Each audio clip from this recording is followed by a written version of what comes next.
Human beings have a habit of building big. Just a casual look through history will show you that whenever humans have developed, we've preferred to go big. The pyramids of Giza and Mexico are a prime example. Then you've got the Easter Island statues and Stonehenge, just to name a few. But is bigger always better? In the last century, scientists have shown us that going small can also have its benefits. Look at the evolution of computers, for instance. The first computer developed by IBM, the Howard Mark I, was over 50 feet long and weighed over 5 tons. Today, phones that fit in the palm of our hand have greater computing power than the first computer ever made. The reduction in the size of transistors has allowed us to build smaller and smaller computers and smart devices. If we look back just 3 decades ago, you'll probably remember that we used to have big, bulky telephones that we couldn't take anywhere. The internet was a new concept and life was very different. 3 decades later, we've got smartphones, 24/7 connectivity, and a completely changed lifestyle, all thanks to how successfully we've managed to miniaturize technology. We're now at the cusp of yet another revolution that will completely change the way we live in the next 2 to 3 decades. This change is going to be a mixture of various ongoing revolutions, such as the fintech revolution, AI development, and nanotechnology, which is the topic we'll be covering in this video. The term nano was first introduced by Norio Taniguchi in 1972 to describe the science of assembling atoms into new forms, but back then it wasn't that widely known or understood. Nanotechnology is the science of engineering, material fabrication, and micro-scale patterning at the molecular and atomic levels. This nanotechnology involves the manipulation of matter at a scale smaller than 100 nanometers. A nanometer is 1/1000th of a meter, which is 10 times the diameter of a hydrogen atom. To put this in perspective, the diameter of a human hair is on average 80,000 nanometers. Making new things at such a small scale is called nanotechnology. At such scales, the ordinary rules of physics and chemistry no longer apply. To prevent this video from getting too complex, it'll be easier to understand nanotechnology through the example of Ant-Man. If you've seen the Avengers, you'll know that every time Ant-Man shrunk himself, time became relative to him.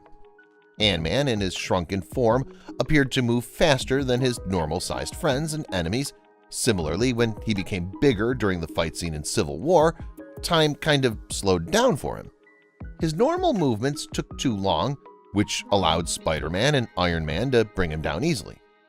This is the same effect that makes it almost impossible to catch a fly. From the perspective of a fly, we literally move in slow motion.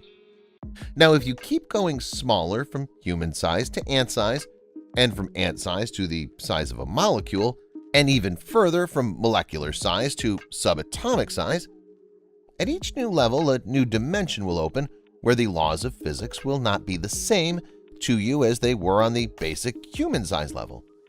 This is called the quantum realm in the simplest of terms. Nanotechnology therefore allows us to explore uncharted territory. The possibilities are endless because we're just beginning to understand what we can accomplish with this technology. Think of it like this. The basic unit of matter is the atom. Everything that we see and feel around us is made of atoms. You're made of atoms. The phone that you have in your hand, the couch you're maybe sitting on, or the car that you drive, everything is made of atoms. Even the air we breathe and the water we drink is made of atoms. So the question is, if everything's made of atoms, why do we then have different forms, shapes, objects, and colors? Well, it turns out that the way in which atoms are arranged determines how anything appears and functions. This is similar to a Lego. You can use Lego blocks to build anything. The same Lego block can be used to make a car or a building. Similarly, atoms can be used to make anything, but once they join together to form a certain shape, they then take the physical and chemical properties of that object. Let's look at another example to make this even more interesting. The human body has numerous elements in it. Our blood has iron, which is very important for strength. We have zinc in our bodies, which is needed for the immune system. We even have traces of gold, silver, and copper in our blood. All of these minerals and elements are needed for the body to function properly. But the question is, where did this iron come from? Iron's not naturally found on Earth. Every last bit of iron present on Earth once came from the core of a star, and stars only make iron when they're about to die out.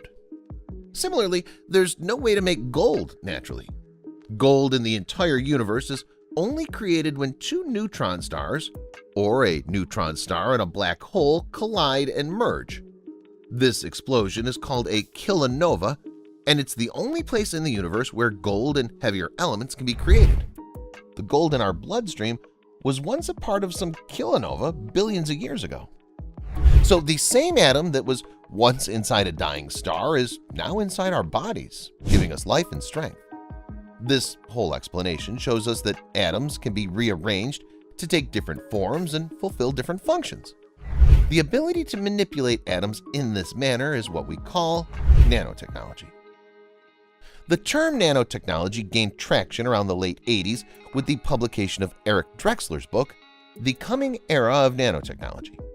In this book, Eric Drexler discussed nanotechnology at length and proposed a nanoscale assembler, a type of device that can use available raw material to build a replica of anything. To understand this concept, think of a 3D printer that can print anything if you have the right raw materials. The idea is quite common in games like Prey, where you can recycle objects, break them down into atoms, and then fabricate anything you want from the available atoms. The process of fabrication is not fictional, it's an actual process that's being used to create nanotechnology that is already a part of our daily lives. Nanotechnology has far-reaching applications in various fields, including the food, health, energy, agriculture, electronics, and environment. It's also used for medicinal purposes. The human body is full of nano-sized structures such as proteins, DNA, and cells. Nanotechnology offers promising results to improve their function and stability. Biomedicine is an important area for nanotechnology research. Nanotechnology can be used to create more effective medical treatments and medicines that target the affected area to increase the rate of healing and reduce the negative side effects and treatment. Several anti-cancer drugs, including paclitaxel, doxorubicin, 5-fluorouracil, and dexamethasone, have been successfully formulated using nanomaterials. These drugs have been used for cancer treatment for over a decade now.